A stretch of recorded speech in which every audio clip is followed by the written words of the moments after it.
মনে রাখবেন, যেই মেয়ে, যেই মহিলা নষ্ট হয়ে যায়, মেয়ে যদি চরিত্রহীন হয়, মেয়ে যদি অপবিত্রা হয়, মেয়ে যদি খারাপ হয়, তো এটা বিরানি পৌঁছলে জাগাত রাখুন যায় না, একবারে দূরের ডাস্টবিনে ফেলে দিতে হয়। কোনো নারী পচে যাওয়া, মেয়ে নষ্ট হয়ে যাওয়া, মহিলা নষ্ট হয়ে যাওয়া, আল্লাহর কসম এটা শুধু পচছে না, এটা দুর্গন্ধে পুরা সমাজটা শেষ করে দিচ্ছে। নারী নষ্ট হইলে সব শেষ। ভাত ফুরানো হইলে রাতের ভাত সকালে পানিত ভিজাইয়া খাওয়া যায়, বেডি নষ্ট হইলে এটারে আর জাগাত রাখা যায়। হ্যাঁ, যে মেয়ে বেহায়া, দুশ্চরিত্রা, যে মেয়ে কোনো হারাম প্রেমে ঢুকে গেছে, যে মহিলা বিবাহিতা কোনো পরকীয়ায় আসক্ত, মনে করেন ওই সমাজও শেষ, ওই ঘরও শেষ, ওই স্বামীর জিন্দিগিও শেষ, ঘরটাই তখন জাহান্নামের টুকরা। এই জন্য কোরআনুল কারীমের মধ্যে আল্লাহ তাআলা বলছে, শয়তানের চক্রান্ত দুর্বল, দাঈফা, নারীর চক্রান্ত আজিম, ভয়ানক। ইবলিসের চক্রান্তের চাইতে সরাসরি আল্লাহর কোরআনে আছে, নারীর চক্রান্ত তার চাইতে ভয়ানক। নারী অসৎ হইলে শেষ। বেডি যদি সিদ্ধান্ত নেয়, এই জামাই তোরে বেড়া, আমি তোর বাপের লগে, মাল লগে, দেবর ননদের লগে তুই কেমনে থাকস, আমি বেডি বাচ্চা দেখতে দেখা দিতাম না, তো মনে করেন শেষ। বুঝেন নাই? মহিলা যদি সিদ্ধান্ত নেয়, আমি আমার জামাইরে, জামাইয়ের আপন মা বাবার সাথে, জামাইয়ের ভাই বোনের সাথে চলতে দিব না, তো এর চাইতে দুর্ভোগ আর লাঞ্ছনা ওই ফ্যামিলিতে আর হয়। এজন্য মাদের ইসলাহ খুব দরকার, বোনদের ইসলাহ খুব দরকার, নারীর সংশোধন খুব দরকার। কোরআনুল কারীমে আছে, ইন্নামা ইউরিদুল্লাহু লিইউযহিবা আনকুমুর রিজসা আহলাল বাইত। আল্লাহ বলে, নারী তোমাকে আমি বললাম, মুসলিম নারী, ওয়াকারনা ফি বুয়ুতিকুন্না, তুমি ঘরে অবস্থান করো, ওয়ালা তাবাররাজনা তাবাররুজাল জাহিলিয়াতিল উলা, তুমি বেপর্দা বাহিরে ভিন নারী, অসভ্য নারী, জাহেল মূর্খ নারীদের মতো বের হইও না। 3, ওয়া আকিমনাস সালাহ, আল্লাহ বলছে কোরআনে, নারী তুমি 5 ওয়াক্ত নামাজ পড়ো, ওয়া আতিনাজ যাকাত, বছর শেষে হিসাব করে তোমার স্বর্ণ রৌপ্য গহনা অলংকারের যাকাত প্রদান করো। আর 5 নাম্বার, ওয়া আতিইনাল্লাহ ওয়া রাসূলা, আল্লাহ এবং রাসূলের আনুগত্য করো। আল্লাহ বলে, নারী কেন বললাম? এই আল্লাহ তখন বলছে, আমি আল্লাহ চাই তুমি নারীর মাধ্যমে তোমার পুরা ঘরটাকে পবিত্র করে দিতে। যে নারী নামাজি, যে নারী চরিত্রবান, কসম আল্লাহ, সে ঘর পুরা পবিত্র হয়েছে। আল্লাহ আমাদের বোনদেরকে তৌফিক দান করেন, আল্লাহ আমাদের মাদেরকে তৌফিক দান করেন। হা বাপ, আপনারা যত্নবান হন। আমি প্রত্যেক দিন বলি, খাট পালং আর সোফা, ফার্নিচার আর দালান বিল্ডিং, টাইলস আর বাথরুম, এটা আপনার জিন্দিগির কামিয়াবি না। আপনার স্ত্রী সন্তানের ঈমান, আপনার স্ত্রী সন্তানের নামাজ, আপনার স্ত্রী সন্তানের পর্দা, আপনার স্ত্রী সন্তানের কোরআন, আপনার স্ত্রী সন্তানের হালাল হারাম মেনে চলা, আল্লাহর কসম এটাই আপনার সংসার, এর মধ্যেই আপনার সফলতা, এর মধ্যেই আপনার জান্নাত, এর মধ্যেই আপনার পরকালের মুক্তি। আল্লাহ বুঝার তৌফিক দান করে। শেষটা হইল আখিরাত, এটাই শুধু তর্জমা বললে আপনারা বুঝে ফেলবেন। শেষ এক হইল, জীবনের সব কিছু আমার হবে কার থেকে? আর জীবনের সব কিছু আমাকে সাজাইতে হবে কার মতো? এই সহজ বুঝলেন না? আর রয়েছে কি? আমার জিন্দিগির আল্লাহকে সবসময় স্মরণ রাখা, রসুলুল্লাহর মতো জীবন গড়া। কেন কেন এগুলো দরকার? কেন? ভাত মাছ চাল ডাল দালান বিল্ডিং করার জন্য না, আখিরাতের জন্য। আমার কবর, আমার হাসর, আমার মিজান, আমার ফুলসেরাত, আমার পরকাল, আমার আখিরাত, আমার জান্নাত, আমার জাহান্নাম থেকে মুক্তি, এর জন্য আমাকে তাওহীদ ঠিক রাখা, রাসূলুল্লাহর অনুসরণ ঠিক রাখা, এটা জরুরি। তাহলে আমার জীবনের 3টা জিনিস, তাওহীদ, রিসালাত, আখিরাত। বলেন আবার কোন? এইবার তর্জমা শুনুন, তাইলে কথা শেষ। আল্লাহ তাআলা বলেন, বিসমিল্লাহির রহমানির রহিম, কোরআনুল কারীমের 75 নম্বর আয়াত। আরে সূরা কত নাম্বার? সূরা কিয়ামা, কিয়ামত আর কি। আল্লাহ তাআলা বলেন লা উকসিমু বিয়াউমিল কিয়ামা, আমি আল্লাহ কসম করছি কিয়ামত দিবসের।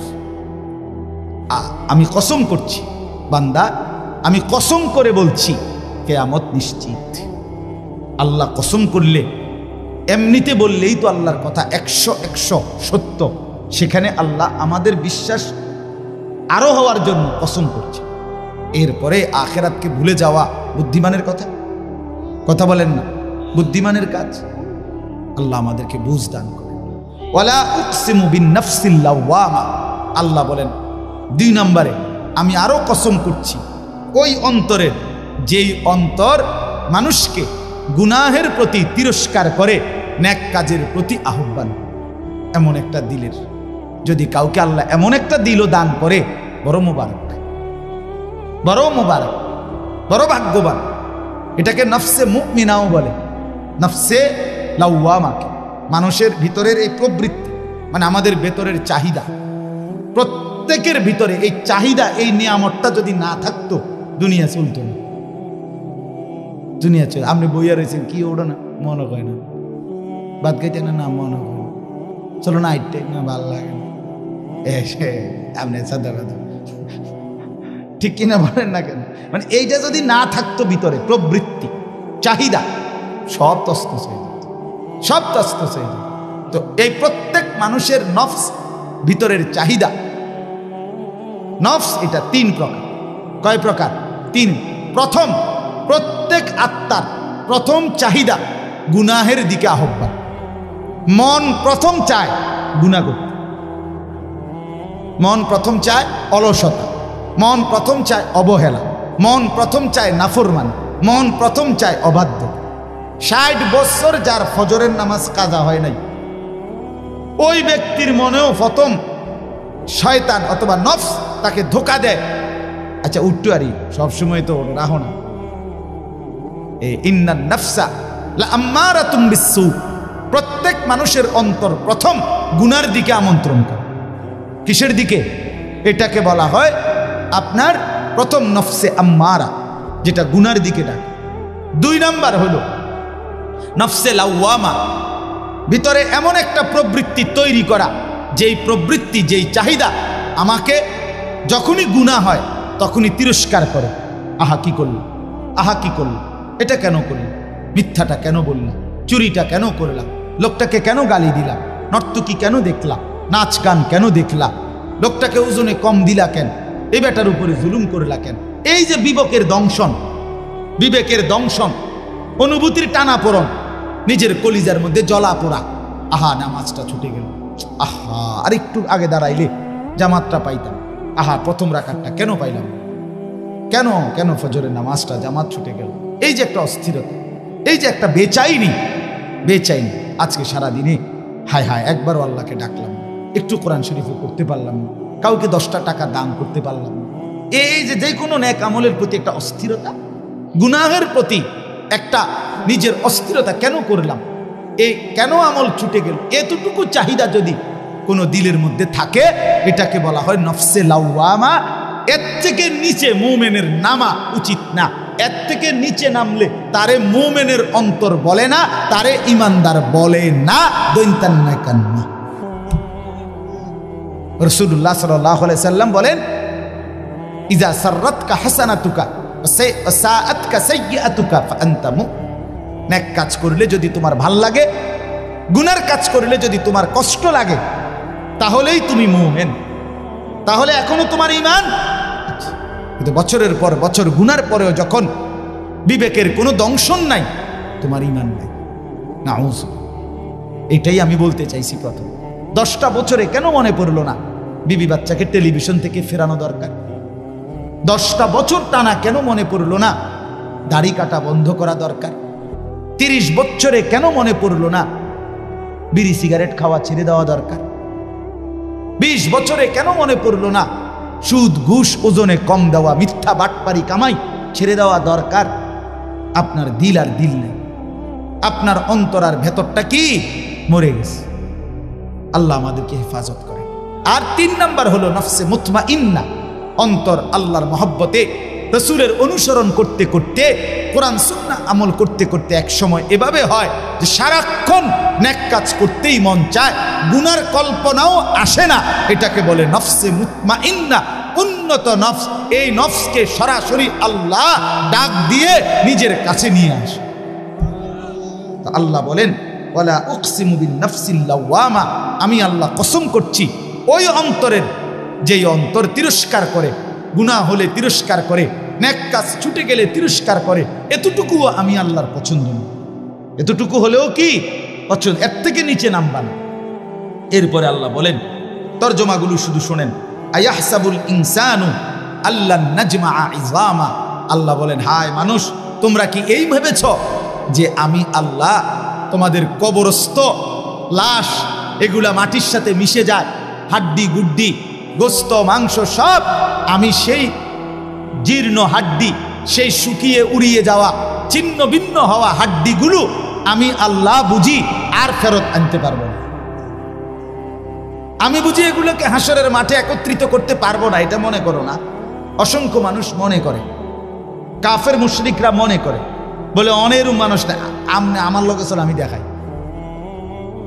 আমি দেখছি, আমি এমন লোক দেখছি যে ডাকাত, কোটি কোটি টাকার মালিক, সে সরাসরি হুজুরে কইতেছে জানাজার নামাজ পড়ছে, জানাজার নামাজে হুজুরে কবরের আজাবের কথা কইছে 2-3 মিনিট, এই মনে 4-5 মিনিট। এর কারণে মনে 2-1 নেতা বক্তৃতা দিতে আসছে না, ওই এবার একটু বেশি কয়ে লাইছে 4-5 মিনিট, এবার গায়ে লাগছে না, বুঝছেন নি কথা? এবার বিরাট নেতা, এক লাইন শুদ্ধ কুল্লু নাফসিন যায়িকাতুল মাউত এইটাও কইতারে না।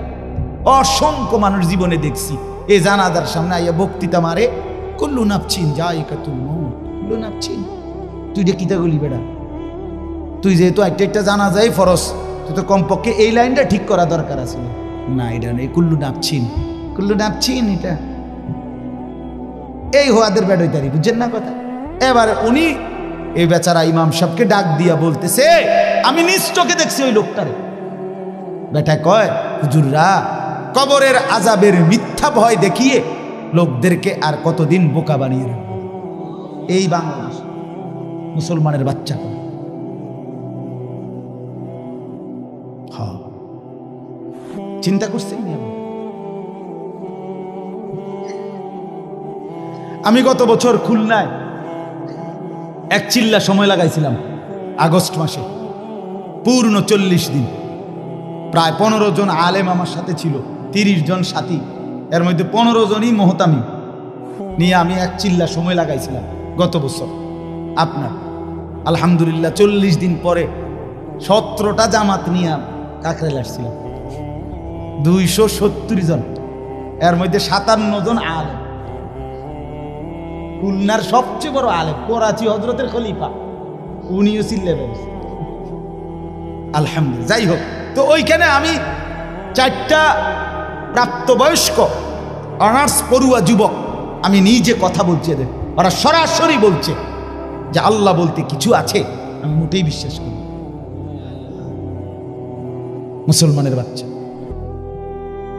এই জন্য বললাম এখনো আছে, এখনো আছে। তো আল্লাহ বলেন, আয়াহসাবুল ইনসানু আল্লান নাজমাআ ইযামা, কি মনে করছো বান্দা আমি আল্লাহ সেই চূর্ণ বিচূর্ণ হওয়া হাড্ডি হাসরের ময়দানে তুলতে পারবো না? এবার আল্লাহ একটা আজীব কথা বলছে, দারুণ কথা, এটা শুনেন। বালা কাদিরিনা আলা আন নুসাব্বিয়া বানানা। মজার জিনিস, এই যে বৃদ্ধাঙ্গুল আছে না, এই যে এটা বোঝেননি? এই বৃদ্ধাঙ্গুল এটা দিয়ে কি দেয় জানেন? এই যে ফিঙ্গার দেয়, যে বোঝেননি? ফিঙ্গার দেয়। ফিঙ্গার দিলে ফিঙ্গার ওই মেশিনটার মধ্যে এই ভিতরের যে রেখাগুলো ভিতরের এগুলো ওঠে। মূলত 800 কোটি মানুষ যদি এক ফিঙ্গার দেয়, তাইলে 800 কোটি ভিতরের এই রেখা ভিন্ন ভিন্ন। আরে দোস্ত, আল্লাহরে চিন্তা না। আচ্ছা, এই কদ্দুর জায়গার মধ্যে 800 কোটি ভিন্ন ভিন্ন রেখা কেমনে বানাইল? আমনে আইকা দেন আলগা আলগা, নাহলে 30টা করতে পারবেন। কথা বোঝেন না আপনি?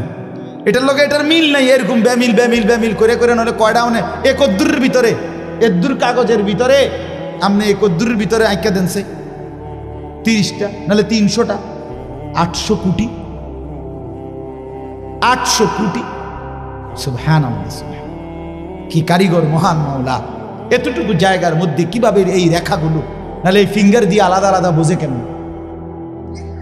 আমার সৌদি আরবে আমরা হজ্জের মহিলা আমরা লগে বেডি রোমে যার লগে সিট দিছে হে বেডির লগে রাগ কইরা না আমি এন্দে ঘুমাইতাম না, এই কথা কইয়া ঝগড়া কইরা একের কিচ্ছু না নিয়া কোনো একটা কাগজপত্র কিছুই না নিয়ে বেডির লগে সেটতে গেছে রোমের থেকে। আমরা শোয়ার থেকে উঠতে শুনি বেডি নেই, হায় হায় লগের গুণ কইতেছে কিচ্ছু নিছে না। এখন এই মহিলারে বাইর করবো কিভাবে? কোনো ব্যবস্থা নাই বের করার। কোথায় খুঁজবে? মহিলা তো কিছু দেখাইতেও পারবে না, কোনো কাগজ নাই, কিছুই নেয় নাই, পাসপোর্ট টাসপোর্ট ভিসা কিচ্ছু না। অস্থির আমরা। রাত্র 11টা বাজে মোয়াল্লেমের কাছে ফোন আসছে ওই সৌদি অফিস থেকে, আপনাদের হাজি মহিলা নিয়ে যান। এবারে মোয়াল্লেম নিয়ে আইছে। মোয়াল্লেম সাহেবরে জিজ্ঞাসা করলাম আপনি এই বডিতে কেমনে আনলো, ওনারা পাইলো কেমন, চিনলো কেমনে? আমার গো লোক যে কয় যে অটোমেটিকলি ওই মহিলার কিছুই নাই দেখা তার ফিঙ্গার নিছে, এই ফিঙ্গার দিছে আর এই তো পুরা বায়োডাটা কম্পিউটারে চলে আসছে। কথা বুঝছেননি আমার? এই কথাটার অর্থ হইল এখানে আল্লাহ তাআলা বলেন সুবহানাল্লাহ বালা কাদিরিনা আলা আন নুসাওয়িয়া বানানা। এই বানানা শব্দের অর্থ হলো আঙ্গুলের অগ্রভাগ, ফিঙ্গার ফিঙ্গার এইটা এই কুদ্দুর জায়গা। আল্লাহ বলে হাসরের ময়দানে ওই প্রথম ব্যক্তি আদম থেকে ইসরাফিলের ফু পর্যন্ত যতগুলো মানুষ আমি বানাইছি প্রত্যেকের এই আঙ্গুলের ভিতরে যে রেখা আলাদা আলাদা দিছিলাম ওই হুবহু ওইটা মিলাইয়া ফেরত আমি। এখন ফিঙ্গার দিয়ে রাখো, হাসরের ময়দানে আবার ফিঙ্গার দিলে ওই হুবহু আগের ফিঙ্গার ফেরত পাইবা। বালা কাদিরিনা আলা আন নুসাওয়িয়া বানানা। আমি শুধু হাড্ডি ফেরাবো না, আমি শুধু বান্দা গোশত ফেরত দেব না, আমি আঙ্গুলের ভেতরের রেখাগুলো পর্যন্ত ফেরত দিয়ে দেব। বাল ইউরিদুল ইনসানু লিয়াফজুরা আমামা। তবুও বান্দা মানুষ তার অগ্রভাগ নিজের বর্তমান অবস্থা নিয়ে তো নাফরমানি করে, এমনকি পরবর্তী অবস্থা নিয়েও নাফরমানি করে। কি নাফরমানি? ইয়াসআলু আইয়ানা ইয়াউমুল কিয়ামাহ। আল্লাহ বলে নাফরমান ইমানদার মুত্তাকি নেককারদেরকে ব্যঙ্গ বিদ্রুপ করে জিজ্ঞেস করে কখন হবে কিয়ামত। কয় না কা কি হুজুর কত কিছুই তো কোন কিচ্ছু তো দেখি না, কথা বুঝেন নাই? আল্লাহ বলে ফাইদা বারিকাল বাসার। সত্যি সত্যি কিয়ামত হবে বান্দা, ইসরাফিল ফু দিবে, তখন কিন্তু চোখের মধ্যে দ্বিধা লেগে যাবে, ধাঁধা লেগে যাবে। আহা কি হলো, আহা কি হলো, সব যে কাঁপতে শুরু করলো, সব যে নড়তে শুরু করলো। আল্লাহ কোরআনে বলেন ইন্না জালজালাতাস সাআতি শাইউন আযীম। ইসরাফিল ফু দিবে, কিয়ামত শুরু হবে, গোটা সৃষ্টি জমিন একসাথে ভূমিকম্পে কাঁপতে শুরু করবে। সেদিন ওই মনে আসেনি শনিবার দিন সকাল 9:30 বাজে যে ভূমিকম্প হয়েছিল, মন নাই? এই কয়দিন আগে যে হইল না, আমি চাঁদপুর ছিলাম, তো কুমিল্লা ক্যান্টনমেন্টের এক ব্যবসায়ী, তারা বড় মার্কেটের সব রাস্তা তাই এলাইছে হেরা, এই লরণ শুরু হয়েছে। পরে আমারে ফোন দিছে, আমি ফোন রিসিভ করছি, আমি চাঁদপুর মাদ্রাসার ভবন নড়তেছে এরকম আমরা এনে, তো হুজুর হুজুর হুজুর হুজুর হুজুর কত দোয়া করেন দোয়া করেন। আমি কি ভাই আমরা এনে ভূমিকম্প, আমরা সব বাইরে করছি। আমি না ভাই দোয়া করে লাভ নাই, আমার এনে লড়ে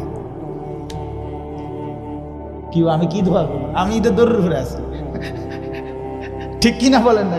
আমি স্ত্রী থাকলে না আপনার লেগে দোয়া করতাম, আমি তো কি রূপে আসছি। আহা ফাইদা বারিকাল বাসার। আল্লাহ বলে ইসরাফিল ফু দিলে কিয়ামত সত্যি সত্যি শুরু হবে বান্দা, চোখ তখন দাদা লেগে যাবে। ও খাসাফাল কামার, চন্দ্র চাঁদ আলোহীন হয়ে যাবে। ও জুমিআ শামসু ওয়াল কামার, সূর্য চন্দ্র একাকার হয়ে যাবে, কিচ্ছুতে কোনো আলো থাকবে না। ইয়াকুলুল ইনসানু ইয়াউমাইদিন আইনাল মাফার। মানুষগুলো দিক বিদিক মাতালের মতো ছুটতে ছুটতে দৌড়তে দৌড়তে একে অপরকে জিজ্ঞেস করে বলবে আইনাল মাফার, ভাইয়া পালাবো কোথায়, আশ্রয় কোথায়, দাঁড়াবো কোথায়, লুকাবো কোথায়? কাল্লা লা ওয়াজার, রব্বুল আলামিন বলেন না বান্দা, আজ জমিনে কোথাও আশ্রয় নাই। ইলা রব্বিকা ইয়াউমাইদিনিল মুস্তাকার, আজকে শুধুই কেবল তোমার রব আল্লাহর কাছেই আশ্রয়। আজ কিয়ামতের ময়দানে যেতেই হবে। আজ জমিনের কোথাও থামবে না ভূমিকম্প, কোন জায়গায় গিয়ে তুমি আর মাটিতে স্থির হইতে পারবা না। ইউনাব্বাউল ইনসানু ইয়াউমাইদিন বিমা কদ্দামা ওয়া আখার, আল্লাহ বলে হাসরের ময়দানে দাঁড় করিয়ে আমি আল্লাহ, তুমি বান্দা যা কিছু নিজে আমল করেছ, যা কিছু তোমার পরবর্তীতে রেখে গিয়েছ, সবটা তোমাকে জানাবো। তোমার নামাজ এদ্দুর, তুমি মাদ্রাসায় দিয়েছ, তুমি মসজিদে দান করেছ, সেখানে নামাজ পড়েছিল এত হাজার মানুষ, তাদের সওয়াবও তোমার নামে আসছে এদ্দুর, দুইটা মিলাইয়া তোমারে দেখাবো। তুমি নিজে টেলিভিশন দেখছো এদ্দুর, তোমার রেখে যাওয়া টেলিভিশনে পরবর্তী 10 বছর তোমার বউ বাচ্চারা দেখে গুনাহ কামাইছে এদ্দুর, সেটাও জমা হইছে তোমার নামে মোট এদ্দুর। বিমা কদ্দামা ওয়া আখার, আল্লাহ বলে তোমারটাও দেখাবো, তোমার রেখে যাওয়াটাও দেখাবো, নেকটাও দেখাবো, গুনাহটাও দেখাবো। বালিল ইনসানু আলা নাফসিহি বাসীরা, আল্লাহ বলেন বরং আমি শুধু ইউনাব্বাউ শোনাবো না, তুমি বান্দা নিজেই তোমার চোখে সচক্ষে তোমার আমলনামার মধ্যে দেখবা। তোমার হায়াত, তোমার রাত, তোমার দিন, তোমার সকাল, তোমার দুপুর, তোমার হাসি, তোমার কান্না, তোমার একাকী, তোমার প্রকাশ্য, তোমার শব্দ, তোমার নিশ্চুপ থাকা, তোমার আচরণ, তোমার উচ্চারণ, সেকেন্ড সেকেন্ড পলক পলক, নিঃশ্বাস নিঃশ্বাস তুমি দেখবা। ওয়ালাউ আলকা মাআদিরা, আল্লাহ বলেন তখন বান্দা তুমি বহু উজর আপত্তি পেশ করতে চাইবা। তুমি বলবা রব্বুল আলামিন এত গুনাহ আমি করি নাই, এত নাফরমানি আমি করি নাই। রব্বুল আলামিন বলবে জমিন কথা বলো, জমিন কথা বলবে। রব্বুল আলামিন বলবে হাত পাও অঙ্গ প্রত্যঙ্গ কথা বলো, সব কথা বলবে। রব্বুল আলামিন বলবেন ডান কাদের বাম কাদের ফেরেশতা তোমরাও কথা বলো, তারাও কথা বলবে। রব্বুল আলামিন বলে আমল নামাও দেখো। এবার আল্লাহ বলবেন আমি নিজেও বলছি শোনো। এমন কি দিবা, জমিনও তো বলল, তোমার হাত পাও তো বলল, ডান কাদের বাম কাদের ফেরেশতাও তো বলল, আমল নামা তো লিখিত হলো, আমি রব্বুল আলামিন তো নিজেই বলছি। আলাম ইয়ালাম বিআন্নাল্লাহা ইয়ারা, আল্লাহ বলে বান্দা তুমি কি জানো কিনা আমি কিন্তু তোমাকে দেখি। দেখে কিনা? কতক্ষণ? কতক্ষণ বলেন বন্ধু, কতক্ষণ? রাত গভীরে আল্লাহ বলেন আমি বান্দা জেগে আছি। আহা 2টা বাজে যুবক, ডানে বামে তাকাইয়া তুমি দেখলা কেউ জেগে নাই। মা ঘুমিয়ে গেছে, বাপ ঘুমিয়ে গেছে, বোন তুমি আমার দেখলা ডানে বামে কেউ নাই। তুমি আলাদা রুমে লেফের নিচে কম্বলের নিচে, এবার মোবাইলে তুমি উলঙ্গ ছবি আর নর্তকীর নাচ, অথবা তুমি বোন পরের ছেলেকে নিজের রূপ আর নিজের উলঙ্গ দেহ দেখাইবা শুরু করলা। আল্লাহ বলেন আনিস পৃথিবী ঘুমিয়ে গেছে, আমি কিন্তু জেগে আছি, আমি কিন্তু দেখছি, আমি তো দেখছি, আমি তো ঘুমাই নাই।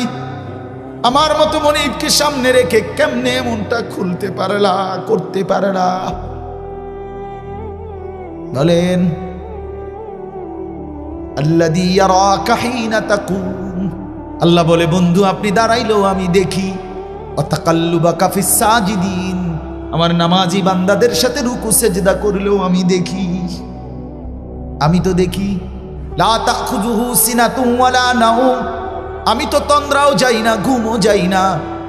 লা ইয়াযিল্লু রাব্বি ওয়ালা ইয়ানসা, আমি কারো কথা ভুলে যাই না, আমি কখনো পথ হারাই না। ওমা মাসসানা মিন লুগুব, আমাকে কোনো ক্লান্তি স্পর্শ করে না। 7 আসমানের উপর 7 তবক জমিনের নিচ আমি এক নজরে বরাবর দেখি। দেখে কিনা বন্ধু? চলেন দোস্ত আমার, বন্ধু আমার, কুয়াশায় ঘেরা এই ফুটা ফুটা পানি পড়ছে গায়ের মধ্যে। এমন গভীর রজনীতে রাত 12টা বাজে। চলেন মাওলাকে ডাক দিয়ে বলি, মাওলা পেছনের জিন্দিগির গুনাহ ছেড়ে দিলাম, আর করব না, ওয়াদা দিলাম।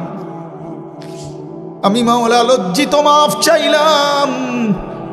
আল্লাহ বলে, বান্দা দিল থেকে যদি বলো, যদি সত্যি সত্যি বলে থাকো বান্দা, আমিও ওয়াদা দিলাম আসমান ছোঁয়া গুনাহ মাফ করে দেব, পাহাড় পরিমাণ গুনাহ মাফ করে দেব, সমুদ্রের ঢেউ পরিমাণ গুনাহ মাফ করে দেব। তবে সত্যি সত্যি বলো, দিল থেকে বলো, আন্তরিকতা নিয়ে বলো, গুনাহ ছেড়ে দিবা কিনা বলো, আর করবা না বলো, আমি লজ্জিত বলো, তাইলে আমি আল্লাহ গফারতু লাকা ওয়ালা উবালি, আমি কোনো পরোয়া না করে মাফ করে দেব। আল্লাহ আমাদেরকে মাফ করে দেন।